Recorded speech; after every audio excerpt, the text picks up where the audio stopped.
आज आपल्या किचन मध्ये बनणार आहेत मस्त कुरकुरीत आळू वड्या। चला तर रेसिपी सुरू करूया।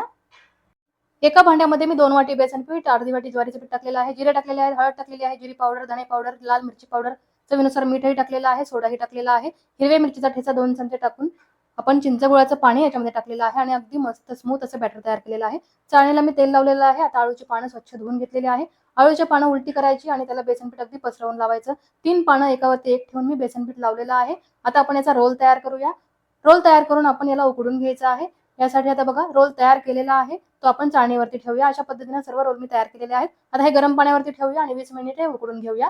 20 मिनिटे झालेली आहेत, आळूची पानं उकडलेली आहेत। आता आपण थंड झाल्यानंतर याला कट करून घ्यायचं आहे। बघा अतिशय मस्त अशा आळूवड्या तयार झालेल्या आहेत। या तळून घेऊया। तेल आधीच गरम केलं होतं, त्याच्यामध्ये आळूवड्या टाकल्या, खरपूस अशा तळून घेतल्या आणि तुम्ही बघू शकता आळूवड्या अगदी कुरकुरीत दिसतात। तुम्ही सुद्धा या पद्धतीने करा। रेसिपी आवडली असेल लाईक करा, शेअर करा, चॅनलला जरूर सबस्क्राईब करा। धन्यवाद।